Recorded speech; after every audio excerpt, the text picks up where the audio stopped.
compartir pantalla.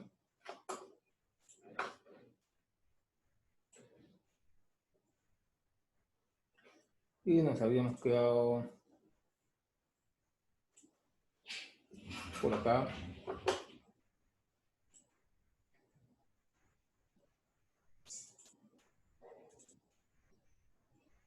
Ya habíamos estado viendo lo que era un algoritmo.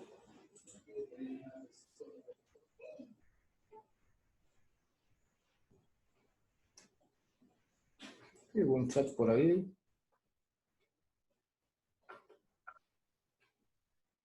Ya habíamos dicho que un algoritmo era un conjunto de pasos, ¿no? Procedimientos, acciones, para alcanzar un resultado. Habíamos puesto el ejemplo de cuando ustedes se levantaban para escuchar este curso y habían seguido una secuencia de pasos hasta que lograron sentarse, conectarse y escucharme en estos momentos.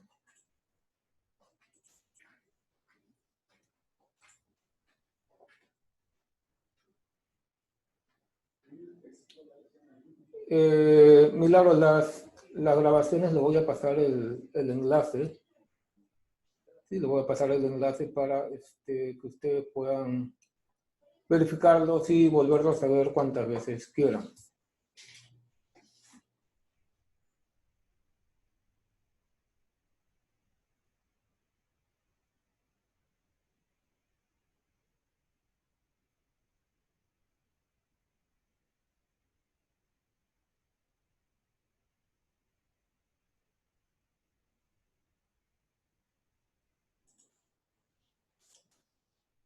Continuamos. ¿Qué elementos conforman un algoritmo? Como habíamos dicho, la entrada, el proceso y la salida. La entrada, acá hubo un error de dedo, entrega, dice. Entrada tiene que decir, sorry. Son los datos iniciales antes de ejecutarse, el proceso, acciones que lleva a cabo el algoritmo, y la salida, datos que obtiene finalmente dicho algoritmo.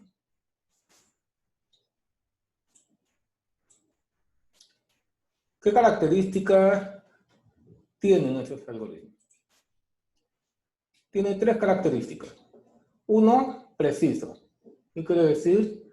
Que indica el orden en que se realiza cada paso. Inicio, proceso y fin. Definido. Si se sigue el mismo algoritmo dos veces, se debe obtener el mismo resultado. ¿Qué quiere decir? Por ejemplo, si yo hago un algoritmo de suma de dos números, y por ejemplo le digo que esos números sean 3 y 4, entonces cuando lo ejecuto me debe salir 7. Termino la ejecución y digo, voy a ejecutarlo otra vez. Lo ejecuto nuevamente y me debería volver a salir 7, en ese caso. Entonces, ¿qué quiere decir definido? Que el resultado de la ejecución de un algoritmo previamente establecido tiene que ser el mismo. Entonces, no es que a la primera vez que yo ejecuto ese algoritmo me sale 7, habiendo definido las variables, vamos a ver qué cosa es una variable, de dos números 4 y 3, cuando ejecuto me tiene que volver a salir 7. No me puede salir 8, imposible. Entonces, eso quiere decir definido. Infinito, si se sigue el algoritmo, se debe terminar en algún momento de su ejecución. ¿Cuándo termina? Cuando me muestra, obviamente, la suma. Por acá hay algunas preguntas. Adolfo no me escucha. Parece que eres tú, Adolfo, porque los demás sí, sí están escuchando. De repente, tu micrófono lo puedes cambiar de interruptor. Ahora sí se escucha. Ok, listo, muy bien. Gracias. Entonces, la característica, preciso, ¿sí? Porque tiene que tener un orden, inicio, proceso y fin. Definido, porque cuando lo corra o ejecute el algoritmo n veces, el resultado debe ser el mismo. Infinito, porque en algún momento el algoritmo tiene que terminar, tiene que concluir. Cuando concluye, cuando me muestra el resultado.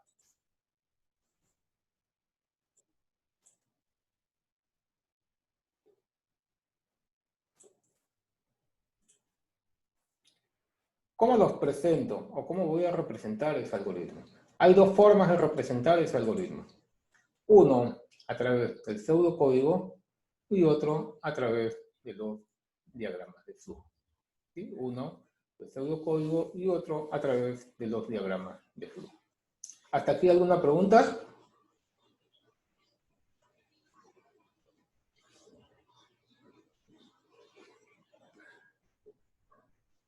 ¿Ninguna? Ok. Algo importante que no les había comentado. Normalmente cada clase o cada inicio de clase acostumbro a preguntar qué cosa es lo que vimos en la clase anterior, así en forma verbal, y ustedes van participando, o de repente podemos aplicar algún tipo de examen pequeño, con calificación obviamente, con algunas 4 o 5 preguntitas de las más importantes que hemos visto la clase anterior para que ustedes lo puedan desarrollar. Veo por acá una pregunta.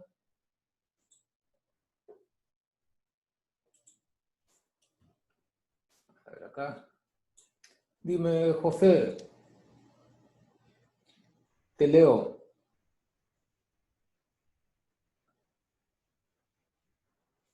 ¿Qué es el pseudocódigo? El pseudocódigo es una representación en lenguaje natural, no es realmente como se le debería de hablar a la máquina. Esto está precisamente en la siguiente diapositiva. Es la representación más formal, más natural que puede haber de un algoritmo. Entonces, hacemos el algoritmo, la lógica, y lo representamos a través de un pseudocódigo o a través de un diagrama de flujo. Bien, José. Lo vamos a reforzar en la siguiente diapositiva. ¿Alguna otra pregunta? ¿Alguien más?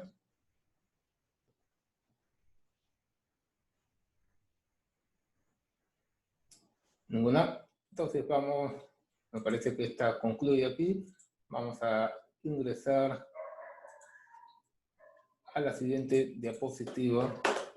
Voy a bajar esta de acá. Vamos a ir a la siguiente diapositiva y precisamente corresponde a lo que es un pseudocódigo.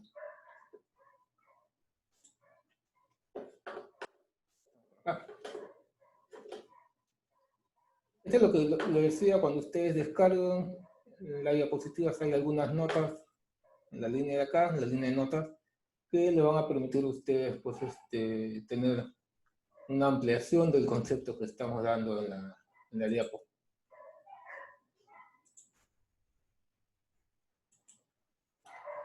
¿Qué será un pseudocódigo? Justo la pregunta que me hizo José, ¿no? Una forma de escribir los pasos que va a realizar un programa de la forma más cercana al lenguaje de programación que vamos a utilizar posteriormente.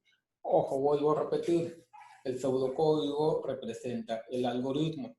¿Sí? Son dos cosas diferentes. El algoritmo es la lógica y el pseudocódigo, ¿cómo lo represento? De la forma más cercana al lenguaje de programación que posteriormente vamos a utilizar. Aclaro también, nuevamente, que el algoritmo es independiente al lenguaje de programación. ¿Por qué? Porque la lógica siempre va a ser la misma en el lenguaje de programación que tú quieras hacer. O sea, lo principal, que es lo importante, que tú tengas el algoritmo, que tengas la lógica. Luego de esto, esa lógica, tú lo vas a adecuar al determinado lenguaje de programación que vas a usar. Okay. Si tú quieres sumar 2 más 2 en Java, la lógica es la misma que tú hagas 2 más 2 en lenguaje C, o en C Sharp, o en Visual Fox, o en Basic, etc. La lógica es la misma. Lo que cambia es la sintaxis. ¿Qué cosa es la sintaxis? Es la forma de estructurar en ese lenguaje de programación. Es igual, ¿no? Que tú aprendas, pues, un idioma nuevo, ¿no? Entonces, tú quieres decir hola en español, hello en inglés, pero significa lo mismo, ¿no? Por acá tenemos 2 mensajes más. Vamos a ver.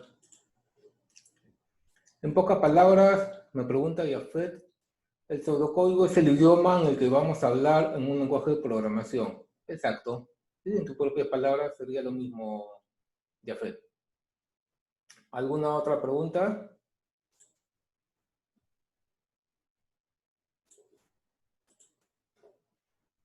Continuamos.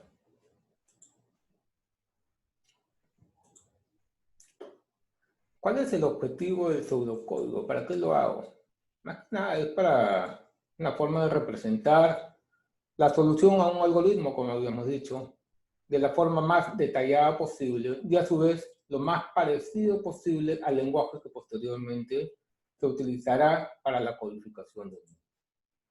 Vamos a ver después cuando comparemos pues, nuestro algoritmo, nuestro pseudocódigo que hagamos con PCI o con nuestro diagrama de flujo también de PCI y comparamos cómo sería en NetBeans, que ya la mayoría también lo ha instalado el día de ayer. Entonces vamos a poder ver las diferencias.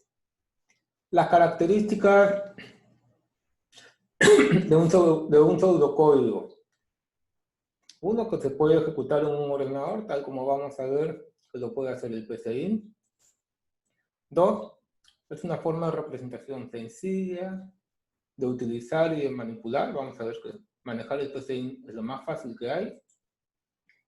Facilita el paso del programa al lenguaje de programación. En efecto, desde el mismo PCI también se puede generar código para algún lenguaje de programación. Y es independiente del lenguaje de programación que se vaya a utilizar. ¿Por qué? Porque es una lógica, ¿no? La lógica es independiente del lenguaje, la lógica siempre va a ser única. Y no lo determina un lenguaje de programación. Es un método que facilita la programación y solución al algoritmo de un programa. Tenemos una pregunta también por acá, me parece. Profe, disculpe, tengo que salir de urgencia. Ok, no hay problema, Cristian. Igualmente, esta clase está siendo grabada, le vamos a dar en el transcurso de la tarde, espero, el link a través de WhatsApp para que ustedes puedan ingresar a ver los videos del día de hoy. Gracias, José. Por ahí están entrando algunos más.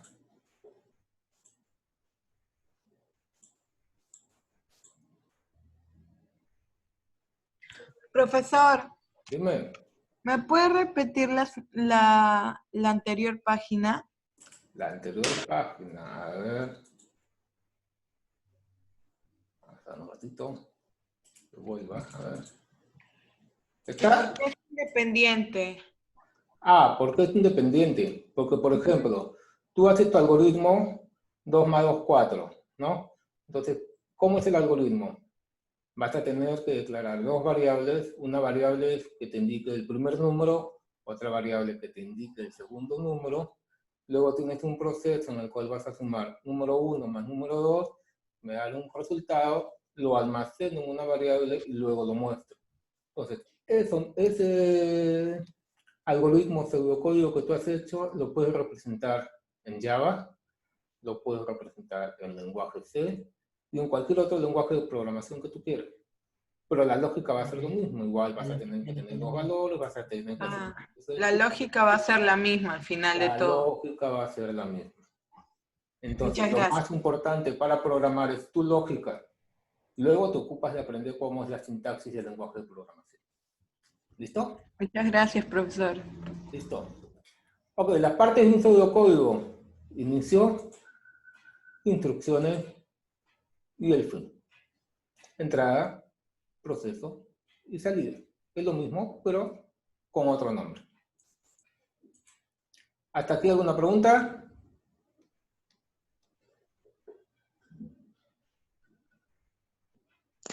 ¿Es necesario siempre el fin? Es necesario siempre así. Acuérdate que habíamos dicho dentro de las características del algoritmo es que tenía que tener un orden, ¿no? Inicio, entrada y salida. No puedes empezar por la salida, luego te vas al proceso y luego te vas a la entrada. No, en orden. Es igual, ¿no? Como que tú te levantas, ¿no? Primero te levantas, después asumo yo que te bañas, luego tomas desayuno, ¿no? Siguiendo ese orden. Hay otros que de repente tienen otro orden. Primero se levantan, después toman desayuno, después se bañan, ¿no? Depende, ¿no? Pero tienen que tener un orden. Por acá nos preguntan... Pues, o sea que con el pseudocódigo solucionamos el algoritmo. El pseudocódigo es la representación del algoritmo. El algoritmo viene primero, y luego ese algoritmo que tú lo tienes en tu mente lo pasas en blanco y negro, ¿en dónde? En tu pseudocódigo. ¿Entendiste? Sí, entendí. Sí, entendí. Ok. Listo, vamos a dar parte... Dime. Profe, yo lo entendí del pseudocódigo como si fuera más o menos un borrador, donde planteo más o menos cómo va a ser los procedimientos y luego pasa limpio, que ya ves el código ya todo estructurado con lenguaje de programación. Ojo que ya no es un borrador. El borrador es el algoritmo. El pseudocódigo es la representación natural y más aproximada de cómo lo vas a ver en un lenguaje de programación. Ah, ya, profe. Okay. O sea, profe, Dime. Te el escucho. algoritmo es como una especie de ensayo y ya el pseudocódigo es ya como la realización del programa. El pseudocódigo es la realización del algoritmo. Ah, ya. Profesor, ¿me escucha? Por ahí está José Carrillo, dime. Jaramillo, ¿no? José Jaramillo, dime. No, yo le pregunté yo, profe, Ok, baja la mano entonces. pero pude sin querer. Ok, listo. Vamos a ver. Habíamos dicho que habían dos. Un más está levantando la mano por acá. A ver. Se cruzó, profe, lo pude sin querer la manita. Ok, listo. Podemos continuar entonces. Vamos a darle por acá. Profesor, Dime. así quería preguntarle si está bien hacer el algoritmo en una hoja y luego llevarlo al Saint para corregir Lo la mejor sintaxis. es lo mejor que puedes hacer. Ah, ya, y en cuanto a la sintaxis, ¿está mal verificar el algoritmo cuando voy haciéndolo paso por paso? Para no... Sí, al momento de que tú ejecutas en el PCI, que es el pseudocódigo, hay una forma de ejecutar paso por paso también.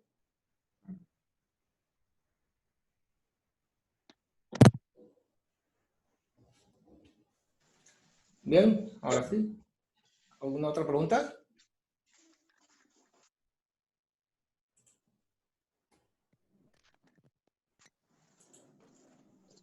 Continuamos.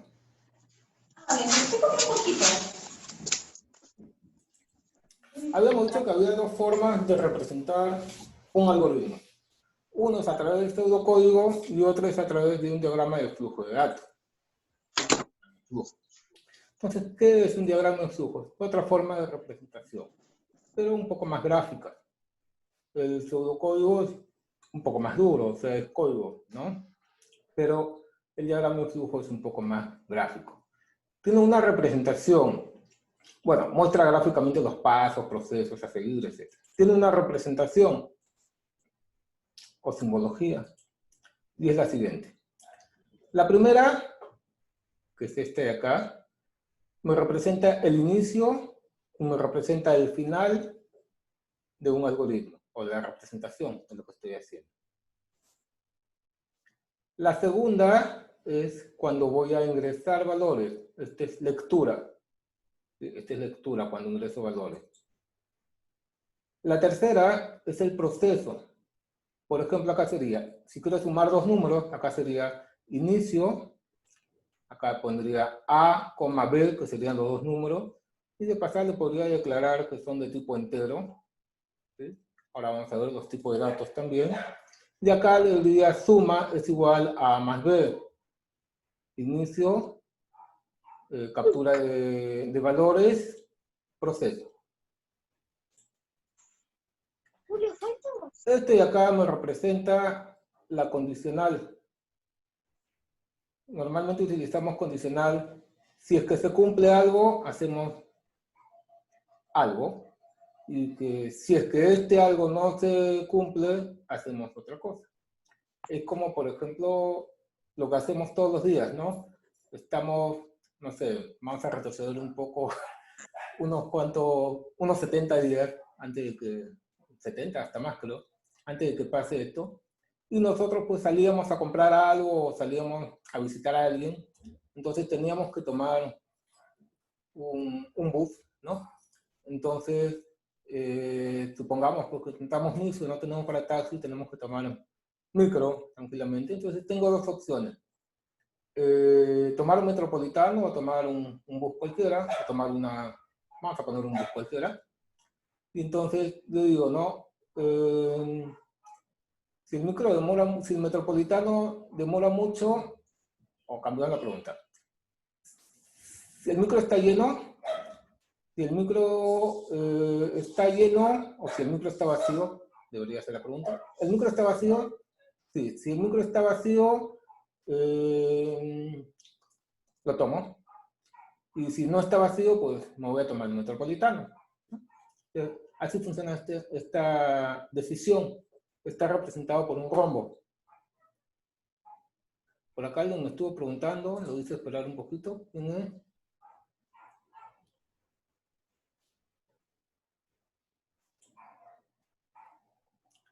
Es una relación, sí, es una relación condicionada, ¿no? O sea, voy a hacer algo si cumplo con una condición, ¿sí?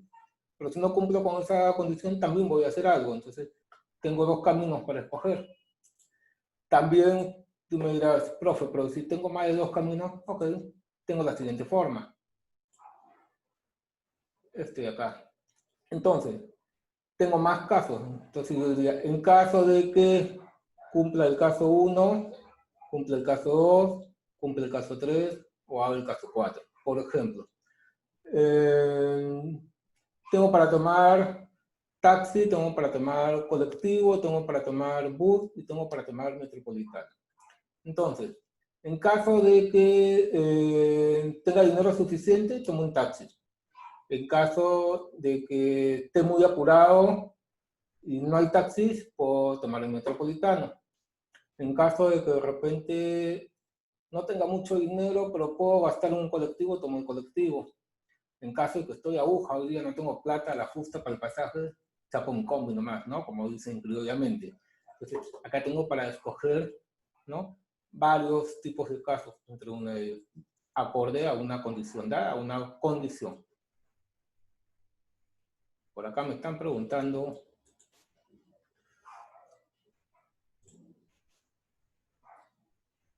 Ok, José. El pseudocódigo es como una orden, una representación, mejor dicho, sí, ya lo habíamos dicho. Por acá tenemos algunos menos usados, pero me permiten hacer conexiones. De repente, si es que mi algoritmo o mi pseudocódigo es muy grande, entonces lo que yo puedo decir, este círculo de acá lo que me permite es enlazar dentro de la misma hoja, ¿sí? Y este de acá si es que tengo que enlazar hacia otra hoja, ¿sí? Para esto me sirven estos dos. Permiten continuidad dentro de la misma hoja y fuera de la misma. Este de acá me va a indicar impresión. Ok, yo hago algo y al final me va a botar una salida, pero esta salida va de frente a la impresora o va a través de un archivo PDF, un archivo doc, etc. Y estas flechas me indican la conexión, que quiere decir que todo esto va conectado. Por ejemplo, inicio va conectado con la captura de las variables o de los valores a través de una de estas flechas. Luego de esto, también va conectado con el proceso, con el final, etc. Todas las flechas de conexión van de arriba hacia abajo y también puede ir de izquierda a derecha o de derecha a izquierda, ¿sí? No están permitidas las flechas curvas, solamente son flechas rectas.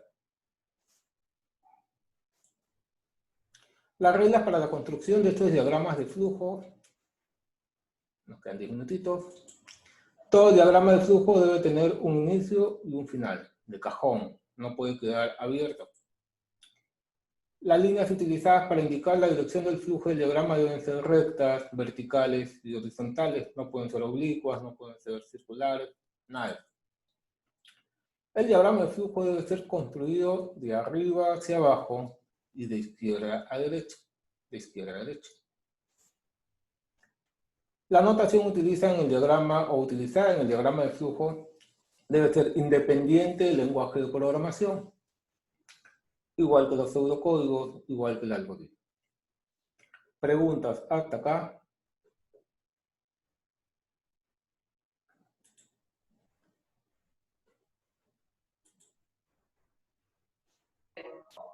Respecto al inicio y fin, se puede también representar como llave que abres y que cierras. Sí, pero este es sintaxis de los lenguajes de programación. En algoritmos, no.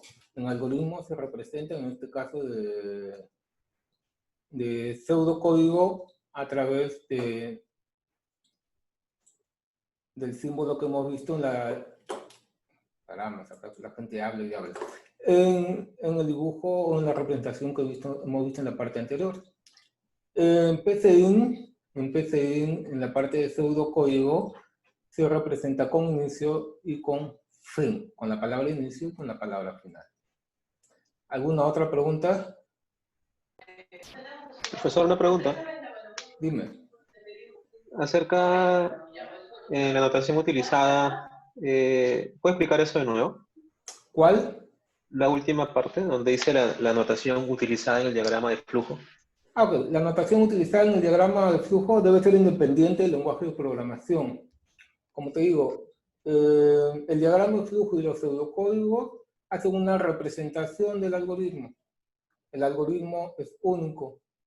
Entonces, el mismo algoritmo lo puedes representar en el lenguaje Java, en NetBeans, en C, o en el lenguaje que tú quieras utilizar. Por eso es independiente del lenguaje de programación. Ah, pero entonces las figuras son diferentes en otros programas. No, por eso te digo que es independiente. Cuando yo te digo que es independiente, es que las figuras van a ser únicas, y las imágenes van a ser únicas, pero la representación en el lenguaje de programación ya depende de la sintaxis. Ah, ya. Bien. Entonces, profesor, el algoritmo viene a ser la idea y el lenguaje viene a ser y el pseudocódigo y el diagrama de flujo de representación. Claro. Y yo lo puedo utilizar eso en cualquier lenguaje de programación. ¿Alguna otra pregunta?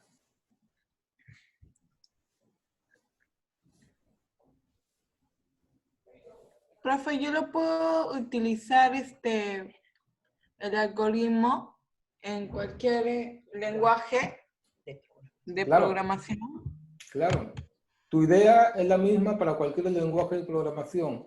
Ahora, si tú comparas los lenguajes de programación uno con otro, obviamente uno va a declarar la variable de una manera, uno lo va a hacer de otra forma, pero al final realiza tu algoritmo, la esencia, tu idea va a ser la misma.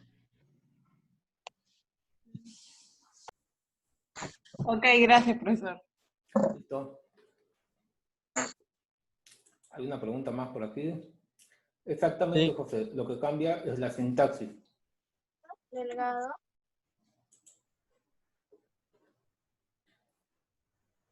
Continuamos, vamos a aprovechar esto. Robando Wi-Fi ingresó por acá. Tenemos 5 minutitos para esta videoconferencia antes que acabe y generar la siguiente. Por ahí me sugerían utilizar otras herramientas. ¿Saben por qué me gusta utilizar el Zoom? Porque normalmente en las clases, cada hora de clase equivale a 45 minutos. Entonces, esto me permite dejar como evidencia que se están dictando todas las horas que se indican cada 40 o 45 minutos. O sea, está preciso. Aparte que el tamaño de la grabación es menos pesada cada 40 minutos, pues si de repente utilizamos una grabación, pues no sé, en Google Meet o en alguna otra herramienta que me dura más extensa y por ende el video es más pesado, ¿no? Fuerte menos. ¿Hasta qué hora es la clase, profe? La clase es hasta las 12:30 del mediodía. 5 minutos más, 10 minutos menos, pero más o menos a esa hora. Jafet.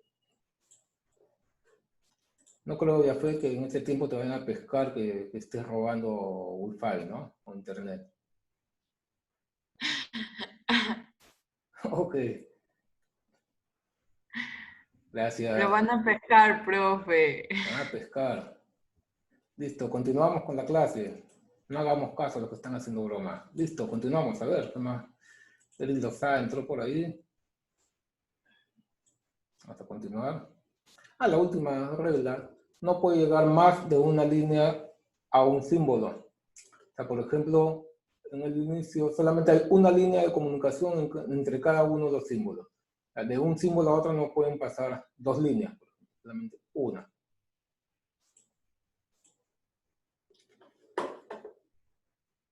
Listo, continuamos por acá con la siguiente.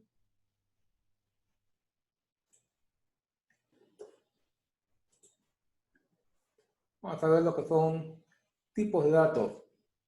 ¿Sí? Vamos a ver tipos de datos para ver luego de esto y antes de continuar a lo demás con nuestro PCI, que también te estarán preguntando. El profe me ha hecho instalar el PCI y hasta ahorita no lo veo. Lo vamos a ver el día de hoy, no se preocupen.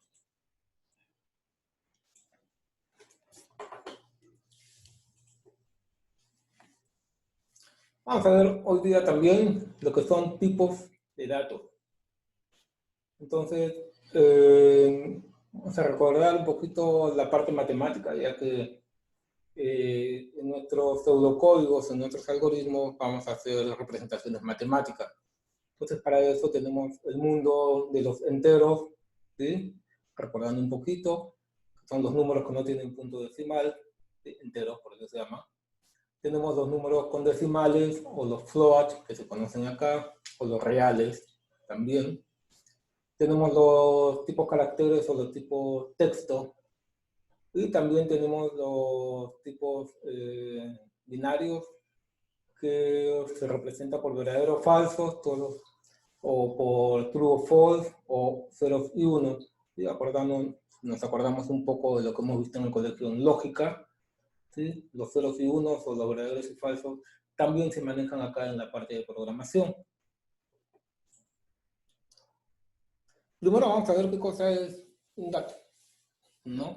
El dato es una unidad de información, comenzando por ahí, ¿no? Todo el mundo utilizamos, oye, pásame el dato, ¿no? Pásame la información. Entonces, vendría por ahí. Pero vamos a acercarnos un poquito más a una descripción más técnica. Un dato dice que es la expresión general que va a describir los objetos con los cuales opera una computadora, llevándola al campo de la computación. Volvemos a repetir lo mismo. Entrada, proceso y salida. De eso se trata la programación, de tener entradas, de procesar esas entradas y de obtener una salida o un resultado.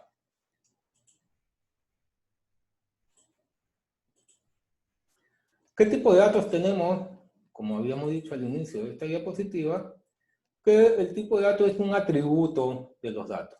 Por ejemplo, pregunto a alguien, ¿quién me puede decir? La edad.